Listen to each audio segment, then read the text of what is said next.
Hey everybody, it's Trigger Bar Philosopher. Today we're going to be doing some more 10mm testing. We're going to be looking at some more of my reloads. And I thought it might be important for us to just take another in-depth look at the Springfield XDM Elite OSP 3.8 inch. It's a fantastic gun and it hasn't been getting enough love on my channel. So let's get to shooting.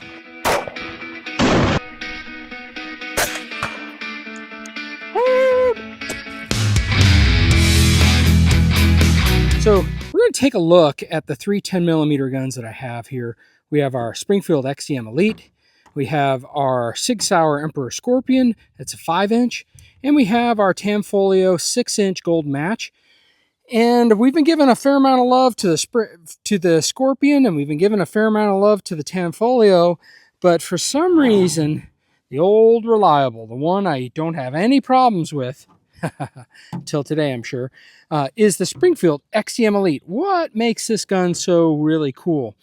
First off, it is a compact size frame. It may be just a little bit thicker than a Glock 19, but boy, it sure doesn't feel like it carries very different than a Glock 19. But when the magazine is inserted in there, it gives you just a little bit of a pinky ledge, and then you can get 16-round magazines that fill out and they match the backside of this grip handle just perfectly, and so it feels like you're rocking a full-size gun. And I'll overlay a picture of that while we're talking about it. System is their new OSP line, new, a couple years old now, but it has their optics cut and optics format up there.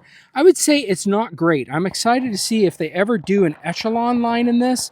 I'm a little conflicted because I don't want them to screw this up, but at the same time, their plate mounting system really sucks. So the problem is the screws can only go as deep as the plate, and then they just run into metal. So if you get too long of screws, you start bowing it. What I have on here is a Hollow Sun EPS. I really like that dot. And at first I put on the EPS carry, and that would, I think, be a better match. You can see it fits over the slides just a little bit. As you can see, it's just a little too wide for the frame, as there's a little bit of taper in that frame. But yeah, it's just a fantastic gun. I like the dot capability mounted on it. I have a TLR 7A. And one of the main reasons I like this is I think this is a great woods carry gun. It gets phenomenal accuracy. It's lightweight. It's much lighter. I have carried this elk hunting. I have not done that with this. And I think with the way I have it set up with more as a competition style gun, I'll probably never do that. But it's just so much lighter than the other options. And that's a big deal. Don't forget that ounces equal pounds and pounds equal trouble when you're backcountry. And so you want something that is lightweight. You need something to defend yourself. You need something with higher capacity, especially if you're going with 10mm. And this thing just ticks all the boxes for it. I think in my opinion right now, the top 10mm guns for striker fire guns that are out there right now are probably this XDM Elite, the Glock, and the FN. Those are probably the ones that I would consider the top ones. I think P320 is somewhere in there, but maybe not up at the top echelon. So yeah, so I have some reloads that I've been dying to test, and just every time I make a tweak to my system, I just want to make it. It shouldn't be any different. These are loads I developed and tested before, but I've just changed my setup a little bit. So I want to fire that. I want to get some velocities with our lab radar. We'll be shooting down range.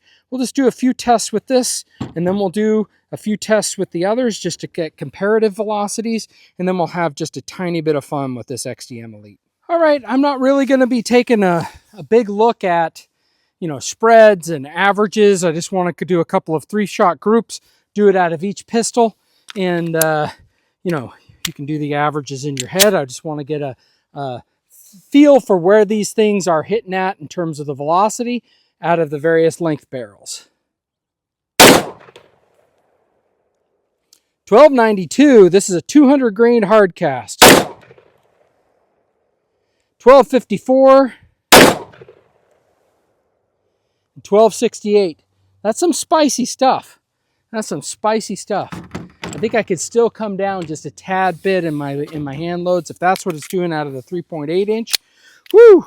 We may get some spicy stuff as we get down to the 5-inch, although it depends on the powder.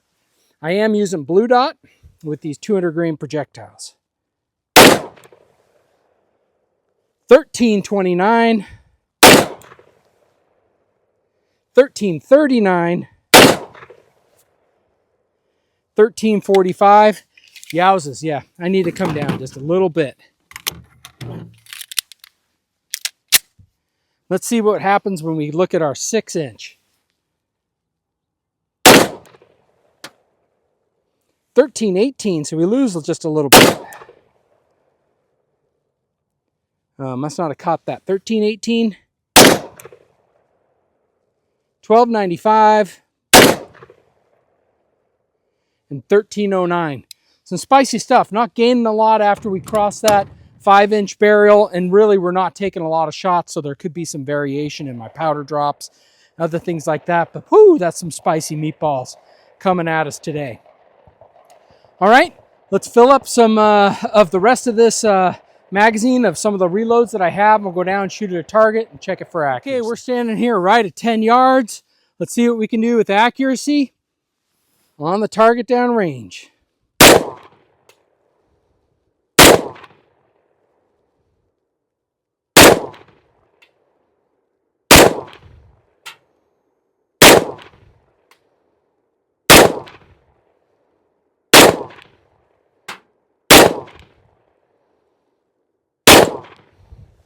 Whew. Got some good hits, maybe not as tight as I would have liked to. We have a few of the shots that are out of the A zone, but man, this is a great shooting gun. Let me know what you guys think. What's your favorite 10mm out there? Are you a Glock fanboy? The FN, the SIG, the Springfield, the M&P. I gotta tell you, I'm not an M&P fan. Before I had this gun, I had the M&P, the new 2.0 and M&P 10mm.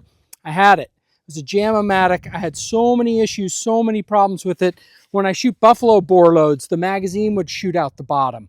When I shot Underwood, it would do that. When I shot weak power rounds, it would failure to eject. It would stovepipe. I had just all sorts of issues.